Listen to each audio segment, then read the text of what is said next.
जी वंश और याओ गुआन पवित्र भूमि के महान व्यक्ति आ चुके थे। ताइक्सुआन के प्रधानाध्यापक और कई प्रसिद्ध हस्तियां व्यक्तिगत रूप से उनका स्वागत करने आए थे। हम्बल पीक पर खरपतवार और मुरझाई हुई बेलें उगाई थी। महल खंडहर हो चुका था, लेकिन आज उसने बादलों को हिला दिया। 9 हरे रंग के फ्लड ड्रैगन आकाश में घूम रहे थे। वे ऐसे लग रहे थे जैसे कि उन्हें पिघले हुए लोहे से ढाला गया हो। हरे रंग के फ्लड ड्रैगन के तराजू टिमटिमा रहे थे, जो शक्ति की एक चौंकाने वाली भावना से भरे हुए थे। वे एक प्राचीन स्वर्ण युद्ध रथ को खींच रहे थे, जो कुचलते हुए गड़गड़ाहट कर रहा था। वे भारी और प्रभावशाली थे, जैसे कि वे इतिहास की किसी पेंटिंग से निकलकर आए हों। याओगुआन पवित्र भूमि और जी कबीले के महान व्यक्ति एक साथ आए।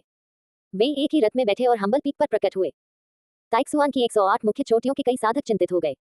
कई बुजुर्गों ने देखा, टूटे हुए महल में पागल ओले हिलता डुलता नहीं था। वह एक चांदी के कोकून से ढका हुआ था और उससे एक रहस्यमयी शक्ति कांप रही थी। पूरा शिखर उसके साथ धड़क रहा था। वह एक राक्षस भ्रूण की तरह था, लेकिन एक दिव्य बीज की तरह भी था। इसने लोगों के दिलों को हिला दिया। यह एक अवर्णनीय अनुभूति थी। याओगुआन पवित्र भूमि और जी कबीले के महान लोगों के चेहरे महल में प्रवेश करते ही बदल गए। उन्होंने कुछ नहीं कहा। वे बस जमीन पर बैठ गए और अपनी आंखें बंद करके सोचने लगे, अपने दिल से महसूस कर रहे थे। 6000 साल पहले की महान हस्ती के बारे में अब संदेह है कि वह निर्वाण तक पहुंच गई है। उनके लिए यह एक महान अवसर था। अगर वे इस स्पंदन से परम सत्य को समझ पाते, तो उन्हें अपने जीवन के बाकी हिस्सों में लाभ होता। उन्हें अमर होने का अवसर भी मिल सकता था। अरे अरे अरे, तुम क्यों जा रहे हो? किसी महान व्यक्ति का प्रकट होना दुर्लभ है। ये देखने का अच्छा मौका है कि वह कैसा दिखता है। जीजियू दुबली पतली और सुंदर थी। उसकी त्वचा चिकनी थी और उसके दांत चमक रहे थे। उसकी आंखें जोश से भरी थीं।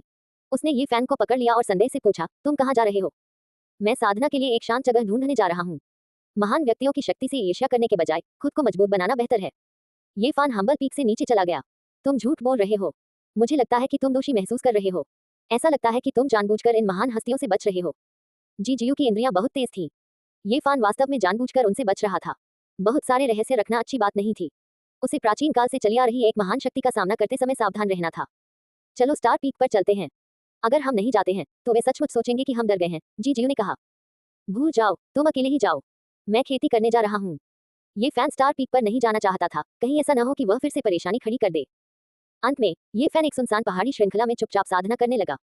साथ ही वह अपने अगले कदम के बारे में सोचने लगा। उसने पागल ओले की हालत साफ होने के बाद ही वहां से जाने का फैसला किया।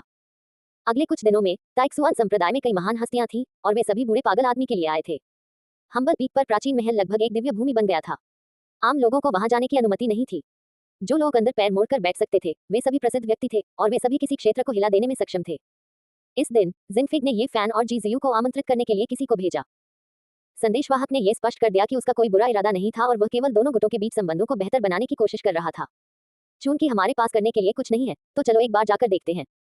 जीजियू ने सहमति जताई और ये फैन को उस क्षेत्र में खींच लिया जहां जिनफिग था। जिस व्यक्ति ने उन्हें मार्ग दिखाया वह उन्हें जिनफिग की मुख्य चोटी तक नहीं ले गया, बल्कि एक पर्वत श्रृंखला तक ले गया। यहाँ पहाड़ सुंदर थे, दृश्य सुंदर था और धुंध धुएं की तरह थी, जो पहाड़ की चोटी पर टिकी हुई थी। पहाड़ की तलहटी में पानी कलकल कर रहा था और पुराने पेड़ों के साथ पुरानी लताएं थीं। ये बहुत शांत था। उनके सामने सुगंधित घास पर कुछ युवक और युवतियां जमीन पर बैठे थे। उनमें से प्रत्येक के सामने फलों और शराब से भरी एक लकड़ी की मेज थी। डिंग डिंग डोंग डोंग। उनमें से एक नीले रंग का आदमी जीथर बजा रहा था। उसके हाथ तितलियों की तरह फड़फड़ा रहे थे, जिससे लोगों को चपलता और हल्कापन का एहसास हो रहा था। उसकी उंगलियां तारों पर छू रही थी और संगीत सुंदर और सुखद था, जिसने लोगों के दिलों को शांत कर दिया। ये फैन और जीजीयू को आते देख नीले रंग के कपड़े वाले आदमी ने जीथर बजाना बंद कर दिया और सबसे पहले खड़ा हो गया। बाकी लोग भी उनका स्वागत करने के लिए उनके पीछे पीछे खड़े हो गए। तुम दोनों के आने से पहाड़ पर फूल और पौधे अचानक चमकने लगे हैं। नीले रंग का आदमी बहुत विनम्र था। चेहरे पर मुस्कान के साथ उसने उन दोनों को बैठने के लिए आमंत्रित किया। वह लंबा था और सिर्फ 24 या 25 साल का लग रहा था। उसके नीले कपड़े हवा में लहरा रहे थे। वह ज्यादा नहीं बोलता था, जिससे लोगों को एक सौम्य और जीवंत एहसास होता था। ये कहा जा सकता है कि नीले रंग के इस व्यक्ति का स्वभाव अनोखा था। लोगों के करीब जाना और लोगों पर उसके बारे में अच्छी छाप छोड़ना उसके लिए आसान था। मैं 2 साल से अधिक समय से एकांतवास में हूँ। आज मैं स्टार पीक से बाहर आया और मुझे पता चला कि स्टार पीक और हम्बल पीक के शिष्यों के बीच कुछ मनमुटाव था। आज मैंने आप दोनों को यहाँ केवल माफी मांगने के लिए आमंत्रित किया है और मेरा कोई अन्य इरादा नहीं है। इस व्यक्ति का नाम हुआ यूनिफे था। यह उसके नाम से बहुत मिलता जुलता था। बहते बादल की तरह, बहती हवा की तरह वह लोगों को अलौकिक और अलौकिक का एहसास कराता था। भाई हुआ, तुमने मुझे शर्म से लाल कर दिया। हालांकि इसका एक कारण है, मैं ही वह व्यक्ति था जिसने स्टार पीक के शिष्यों को घायल किया। चूंकि दूसरे ने उसके साथ शिष्टाचार से पेश आया और बहुत विनम्र था, इसलिए ये फैन को स्वाभाविक रूप से शिष्टाचार वापस करना पड़ा। मैं दिखावा नहीं कर रहा हूँ। हाल के वर्षों में स्टार पीक का विकास हुआ है, जिसके कारण कई शिष्य अहंकारी और आत्मसंतुष्ट हो गए हैं। उन्हें लगता है कि स्टार पीक ताइक्सुआन में एकमात्र है। यह अच्छा नहीं है। मैंने इसके बारे में बहुत पहले ही सुन लिया था। छोटे भाई, ये उन्हें सबक सिखाने के लिए सिर्फ खुद को ही दोषी मानना चाहिए। वे किसी और को दोष नहीं दे सकते। इस बारे में बोलते हुए मुझे उन्हें सोचने पर मजबूर करने के लिए आपका शुक्रिया अदा करना होगा। हुआ यूफेई बहुत ईमानदार था। उसकी शान में एक जीवंत स्वभाव था, जिससे लोगों को ऐसा महसूस होता था जैसे वे वसंत की हवा में नहा रहे हों। ये फैन ने बहुत पहले ही सुन लिया था कि स्टार पीक के नेता का उपनाम हुआ था। ताइक्सुआन के इतिहास में आधे प्रधानाध्यापक स्टार पीक से आए थे और इनमें से आधे का उपनाम हुआ था। ये कहा जा सकता है कि ताइक्सुआन संप्रदाय के चीनी उपनाम का बहुत महत्वपूर्ण स्थान था। वास्तव में ताइक्सुआन संप्रदाय के संस्थापक का उपनाम हुआ था। इस प्रकार हालांकि उपनाम हुआ बहुत शक्तिशाली था, किसी को भी ये बहुत ज्यादा नहीं लगा। उन्हें तो ये भी लगा कि यह सही ही है। सभी ने एक दूसरे का अभिवादन करने के बाद घास पर बैठ गए। ली शियाओन भी उनमें से एक थी। उसकी अभिव्यक्ति शांत थी और वह हुआ यूनिफे के बाईं ओर लकड़ी की मेज के पीछे बैठी थी। आज मैं हम्बल पीक से माफी मांगने के लिए एक गाना बजाऊंगा। हम बीती बातों को भूल जाएंगे और भविष्य में दोनों गुट सद्भाव से रहेंगे। हुआ यूनिफे के हाथों ने धीरे से गुकिन को सहलाया। संगीत की झंझनाती आवाज निकली, जैसे चांदनी के नीचे एक साफ झरना बह रहा हो। इससे लोगों को सुकून का एहसास हुआ। यह माफी का गीत था। इसका एक निश्चित अर्थ था। हालांकि ये फान को सिर्फ एक निश्चित कलात्मक अवधारणा ही सुनाई दे रही थी। उसे इसके पीछे की कहानी नहीं पता थी। जीजियो ने चुपके से अपनी आवाज प्रसारित करते हुए कहा, मुझे अब याद आ गया। ये हुआ यूनिफे बहुत शक्तिशाली है। ये फैन का दिल ये सुनकर कांप उठा। हालांकि वह जानता था कि हुआ यूनिफे निश्चित रूप से साधारण नहीं था, लेकिन उसने उससे इतनी शक्तिशाली होने की उम्मीद नहीं की थी। हुआ यूनिफे स्टार पीक के नेता का सबसे छोटा पोता था। उसकी प्रतिभा असाधारण थी। 18 साल की उम्र में वह स्टार पीक की युवा पीढ़ी का नंबर 1 व्यक्ति बन गया। 22 साल की उम्र में उसी पीढ़ी में कोई भी ऐसा नहीं था जो ताइक्सुआन संप्रदाय के 108 मुख्य चोटियों में उसे दबा सके। बाहरी दुनिया सोचती है कि मेरे भाई हाओयू को 20 साल से फ्रीज कर दिया गया है। वास्तव में 2 साल पहले उसे बूढ़े आदमी द्वारा गुप्त रूप से प्रशिक्षण के लिए बाहर लाया गया था। उसने एक बार हुआ यूफे के साथ लड़ाई की थी। जी कबीले के दिव्य शरीर वाले जी हाओयू ने 2 साल पहले हुआ यूनिफे के साथ युद्ध किया था। वह प्रतिभाओं के बीच की लड़ाई थी। हालांकि उनका दिव्य शरीर दुनिया को हिला देने वाला था, फिर भी जी हाओयू ने हुआ यूनिफे को हराने के लिए कीमत चुकाई। इतना शक्तिशाली। ये फैन बहुत हैरान था। हाँ, उसकी दिव्य काया के अलावा उसी उम्र के लोगों के लिए उसे दबा पाना बहुत मुश्किल है। वह बहुत प्रतिभाशाली है। मेरे भाई हाओयू ने उसे हराने के लिए बहुत प्रयास किया। जल्दी या बाद में उसका नाम पूर्वी बंजक क्षेत्र को हिला देगा। दिव्य काया के बिना वह लगभग अजय होगा। जी जियू ने अपना सिर हिलाया और कहा। इस समय हुआ यूनिफे के हाथ हल्के और फुर्तीले थे। वह बहते पानी की तरह आसानी से जीथर बजा रहा था। इससे लोगों को बहुत ही अलौकिक एहसास हो रहा था। हालांकि वह एक पुरुष था, लेकिन वह एक महिला से ज्यादा चुस्त था। उसने एक बहुत ही सुंदर संगीत बजाया। यह एक साफ झरने के बहने जैसा था, चांदनी के बहने जैसा। ये धुंधला, सामंजस्यपूर्ण और शांत था। संगीत ने वाकई एक मनोरम दृश्य प्रस्तुत किया। हर कोई उसमें डूब गया। उसके बाद तो पक्षी भी आकर्षित हो गए। एक थ्रश थोड़ा डरपोक था, लेकिन अंत में वह फिर भी नीचे उतरा और जीथर के सामने रुक गया। थोड़ी देर बाद एक ओरियोल जीथर के संगीत से आकर्षित होकर उतरा। 1 घंटे के छोटे से चौथाई हिस्से में सैकड़ों पक्षी सुगंधित घास पर उतरे और जीथर के सामने खड़े हो गए। यह एक अजीब दृश्य था। हुआ यूनिफे अमर की तरह अलौकिक था। उसके पूरे व्यक्तित्व में स्वर्ग और पृथ्वी की बुद्धि थी। सैकड़ों पक्षी अपना सम्मान देने आए थे, दृश्य के साथ घुल मिल गए। ऐसा लग रहा था जैसे वह इस छोटी सी दुनिया के साथ एक हो गया हो। ये दृश्य देखकर ये फैन को भी शांत रहना मुश्किल हो गया।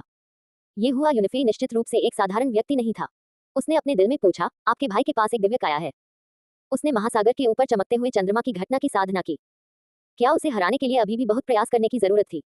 हुआ यूनिफे ने भी एक प्राचीन घटना की खेती की। उस लड़ाई के बाद वह 2 साल के लिए एकांत में चला गया। अब जब वह बाहर आ गया है, तो वह और भी अधिक अथाह होना चाहिए। मेरे भाई के अलावा मुझे नहीं लगता कि इस क्षेत्र में उसी पीढ़ी का कोई भी व्यक्ति उसके मुकाबले का है। गाना खत्म होने के बाद सैकड़ों पक्षी वहां से जाने को तैयार नहीं थे। वे इधर उधर उड़ते रहे, जिससे सुंदर दृश्य और भी सुंदर हो गया। ये गीत केवल स्वर्ग में ही होना चाहिए। नश्वर संसार में इसे कितनी बार सुना जा सकता है? ये फान ने ताली बजाई और प्रशंसा करते हुए कहा, भाई हुआ वास्तव में एक दिव्य प्राणी है। गीत ने आकाशीय पर्वतों को हिला दिया और सैकड़ों पक्षी अपना सम्मान देने आए। ये वास्तव में सराहनीय है। तुम मेरी चापलूसी कर रहे हो। ये सिर्फ मन को खुश करने के लिए है। ये कुछ भी नहीं है। यहाँ तक बोलते हुए उसने अपना शराब का प्याला उठाया और कहा, स्टार पीक और हम्बल पीक सद्भाव में रहें। सबने अपने अपने प्याले उठाए और साथ मिलकर पीने लगे। यह एक सामंजस्यपूर्ण दृश्य था। मैंने जूनियर सिस्टर ज़ियाओ मैन को ये कहते हुए सुना कि भाई ये बहुत दूर से आए हैं। वहाँ की सभ्यता शानदार है। ये पूर्वी बंजक क्षेत्र से बहुत अलग है। मैं इससे रोमांचित हूँ। ये फैन का दिल कांप उठा। क्या यह हो सकता है कि ली ज़ियाओमान ने सच कहा था? अगर ऐसा होता तो शायद बहुत परेशानी होती। वह ली ज़ियाओमान को घूरने से खुद को रोक नहीं सका। इस समय ली ज़ियाओमान ने एक सफेद लबादा पहना हुआ था। उसका रूप सुरुचिपूर्ण था और उसकी अभिव्यक्ति शांत थी। वह एक शुद्ध सफेद कमल की तरह थी। इसकी तुलना पूर्वी बैरंग क्षेत्र से नहीं की जा सकती। ये फैन ने फलों की शराब पी और अपना प्याला नीचे रख दिया। उसके चेहरे पर शांति थी और उसने कहा, जहां हम हैं वहां कोई भी खेती नहीं कर सकता। बीमारी और मौत सबसे आम चीजें हैं। 100 साल की उम्र को पहले से ही लंबा जीवन माना जाता है। भाई ये आप बहुत विनम्र हैं। मैं वास्तव में आपसे सीखना चाहता हूँ।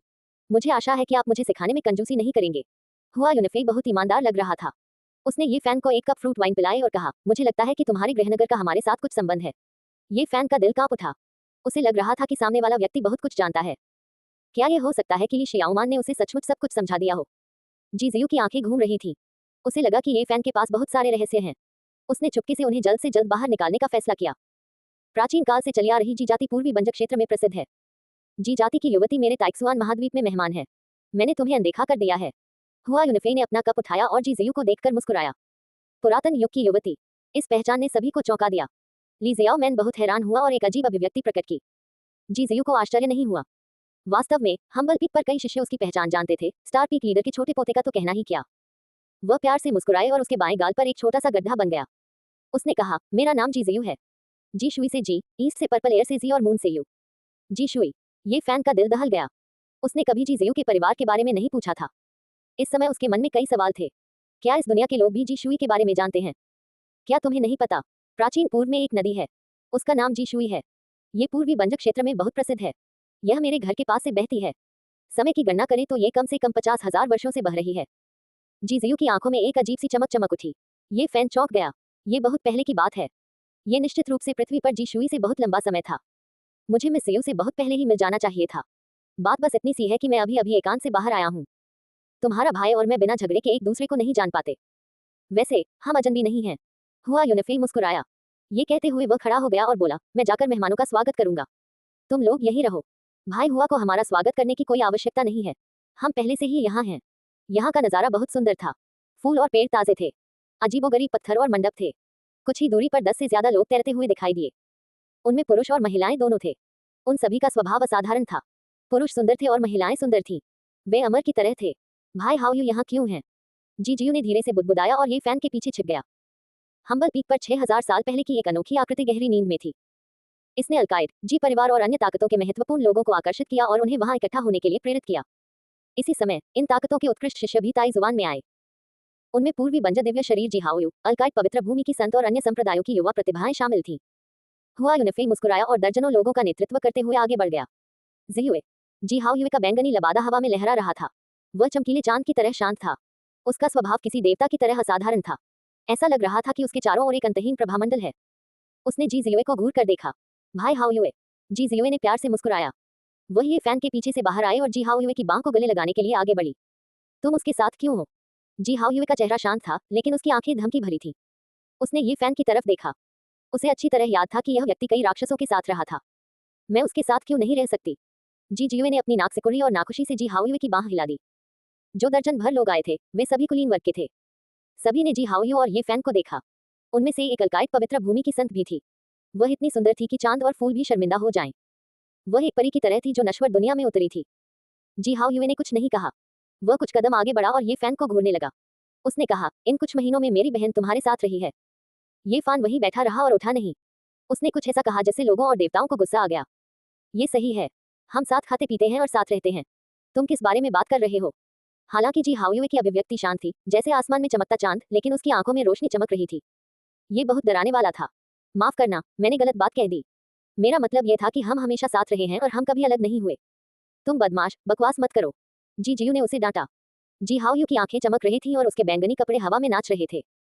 वह वहीं खड़ा रहा और ये फैन को घूरता रहा। कोई नहीं जानता था कि वह क्या सोच रहा था। अचानक नीला समुद्र दिखाई दिया। लहरें साफ थीं और एक चमकीला चांद उगाया। जी हाओयू के पीछे उगते चांद की घटना दिखाई दी। पानी जैसी चांदनी ये फैन की ओर बह रही थी। भाई हाओयू, आप क्या कर रहे हैं? जी जियुए चौंक गई और उसे रोकने की कोशिश की। हालांकि जी हाओयुए के पीछे नीले समुद्र ने प्रकाश की एक लहर छोड़ी और उसे रोक दिया। उनके पीछे हर कोई हैरान था। उन्हें उम्मीद नहीं थी कि जी हाओयुए इस अज्ञात युवक पर हमला करने के लिए एक घटना का उपयोग करेगा। अलकायद पवित्र युवती की आंखें खुली हुई थी। वह बिना पलक झपकाए उगते चांद की घटना को देखती रही। ली जियाओन खड़ा हुआ और आगे देखने लगा। हुआ यूनिफे गहरी सोच में डूबा हुआ था। वह उसे रोकना चाहता था, लेकिन उसने ऐसा नहीं किया।